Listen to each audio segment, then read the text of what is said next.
옛날 옛적 한반도의 북쪽 지방 장엄한 산맥과 기름진 평야가 펼쳐진 철원이라는 마을에는 사람들이 알지 못하는 신비로운 힘이 흐르고 있었다.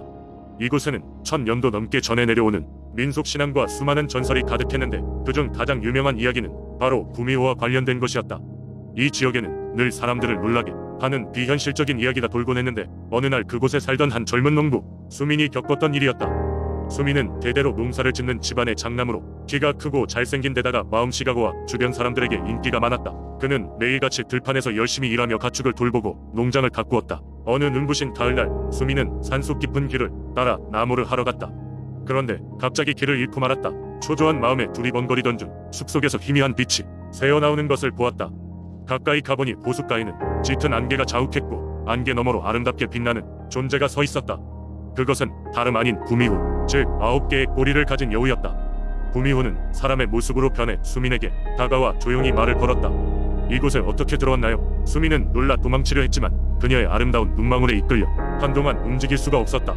구미호는 자신을 은희라고 소개했고 그 자리에 주저앉아 있는 수민에게 길을 찾는 데 도움을 주겠다고 했다. 은희의 도움으로 무사히 길을 찾은 수민은 이후로도 숲속에서 그녀를 자주 만났다. 두 사람은 점점 서로에게 깊은 감정을 느끼게 되었다. 하지만 수민은 인간이었고 은희는 전설의 구미호였다. 그들 사이에는 넘을 수 없는 한계가 있었다. 그러나 사랑의 힘은 그 한계마저 무너뜨릴 듯 위대했다. 어느 날 은희는 수민을 찾아와 말했다. 이제 곧 1000년이 되어 나는 사람으로 살 수 있는 기회를 얻을 거예요. 하지만 그 대가는 감내해야 할 것이 많답니다. 수민은 은희의 말에 마음이 무거워졌다. 그는 그녀의 사랑을 받아들이고 싶었지만 그녀가 인간이 되기 위해 치러야 할 희생이 무엇일지 몰랐다. 1000년의 시간이 다가오는 밤 은희는 마지막 결단을 내리기로 했다. 그녀는 수민에게 인간이 되기 위해 자신이 가진 모든 것을 포기하고자 한다고 고백했다. 나는 당신과 함께 인간으로 살고 싶어요. 비록 몇 가지 능력을 잃게 되겠지만 당신과 함께 할 수 있다면 그 어떤 것도 두렵지 않아요. 라고 은희는 말했다. 그렇게 은희는 구미호의 능력을 잃고 평범한 인간이 되어 수민과 함께 살기로 하였다. 하지만 그녀의 희생은 끝이 아니었다. 구미호로서의 힘을 잃은 이후 은희는 점점 병약해져갔고 마침내 수민 곁을 떠나게 되었다. 그러나 그녀의 사랑과 희생은 철원 사람들에게 긴 세월 동안 패자되었다. 철원의 사람들은 은희를 기록하지는 않았으나 수민과 은희의 이야기를 구전하며 마음속에 그들의 사랑과 희생을 품고 살았다. 이렇듯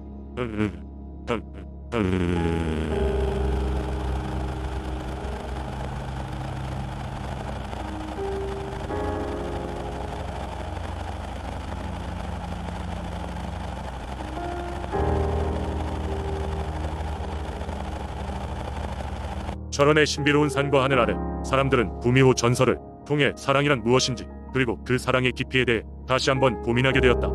두 번째 이야기. 오래전 경상북도 안동의 작은 마을에는 백두산 할머니라는 신비스러운 인물에 대한 전설이 존재했습니다. 그녀는 마을 사람들 사이에서 수호신으로 여겨졌으며 오랜 세월 주민들의 삶을 지켜온 존재였다고 전해집니다. 백두산 할머니는 본래 백두산에서 태어난 인간이었으나 그 신비한 기운을 타고난 그녀는 어려서부터 특별한 능력을 지녔다고 합니다. 이 능력 덕분에 그녀는 백두산의 정기를 받아 한층 더 강력한 힘을 발휘할 수 있었고 이는 그녀를 신비한 존재로 만들었습니다. 백두산에서 안동으로 내려온 할머니는 자연의 비밀을 손쉽게 푸는 능력을 가득하게 되었습니다. 그녀는 동물들의 말을 이해할 수 있었고 산과 하천의 변화를 미리 예견할 수 있었으며 병든 이의 병을 치료하는 능력까지 가졌다고 합니다. 이로 인해 그녀는 마을 사람들의 존경을 받게 되었고 구 안동의 수호신으로 불리게 되었습니다. 마을 주민들은 매년 그녀를 기리기 위해 백두산 할머니제를 열었으며 이곳에서 그 해에 있었던 중요 사건이나 인생의 고비에 대해 그녀의 지혜를 구했습니다. 백두산 할머니는 항상 마을 중심에 위치한 큰 느티나무 아래에 자리를 잡고 마을 사람들이 오기를 기다렸다고 전해집니다. 그 느티나무는 그녀의 신통력을 상징하는 나무로 마을 사람들 사이에서는 신성한 존재로 여겨졌습니다. 마을 사람들이 큰 결정을 내리기 전에는 항상 그녀에게 조언을 들으러 오곤 했는데 그녀는 언제나 가장 좋은 해결책을 제시하여 그들을 인도하였습니다. 어느 날 마을에 큰 가뭄이 닥치게 되었습니다. 마을 사람들은 농사를 지을 수 없어 큰 위기에 처하게 되었지만 백두산 할머니는 침착하게 대처했습니다. 그녀는 밤마다 느티나무 아래에서 기도를 드리고 하늘에 비를 내려 줄 것을 간절히 요청했습니다. 며칠이 지나자 갑자기 하늘이 흐려지더니 기적처럼 장대비가 내리기 시작했습니다. 이로 인해 마을은 다시 풍요로운 수확을 얻을 수 있었고 그 사건 이후로도 할머니에 대한 신뢰와 믿음은 더욱 공고해졌습니다. 백두산 할머니가 사라졌다는 전설도 전해집니다. 그녀는 어느 날 밤 마을 사람들에게 꿈에 나타나 작별 인사를 하고는 다시 백두산으로 떠났다고 합니다. 하지만 그녀가 사라진 후에도 마을이 느티나무는 여전히 그녀의 신성을 상징하며 마을을 지켜주는 지지대 역할을 하고 있습니다. 마을 사람들은 지금도 느티나무 아래에서 소소한 기도를 올리며 어려운 일이 생길 때마다 할머니의 지혜가 떠오르기를 바라는 마음으로 살아가고 있습니다. 이렇게 백두산 할머니의 전설은 안동 마을 신앙의 중요한 부분으로 남아있으며 마을 공동체의 끈끈함과 지혜를 상징하는 영원한 이야기가 되었습니다. 세 번째 이야기, 옛날 옛적 울진의 작은 어촌 마을에는 바다의 신의 신을 숭배하는 관습이 있었습니다. 마을 사람들은 바다에서 생계를 이어갔기 때문에 바다의 기운이 그들의 삶에 매우 중요했습니다. 온화한 바람과 풍성한 어획량을 기원하며 사람들은 종종 해신에게 제물을 바쳤습니다. 이야기 속 주인공인 영섭은 자신이 어릴 때부터 바다를 두려워했습니다. 어린 시절의 기억 중 가장 뚜렷한 것은 폭풍우 치는 날 아버지가 출항했다가 돌아오지 못한 사건입니다. 영섭의 어머니는 아버지의 죽음을 해신의 무용으로 돌리며 온 가족이 더 열심히 해신을 섬기도록 했습니다. 하지만 그 사건 이후로 영섭은 바다에 대한 두려움을 극복할 수 없었습니다.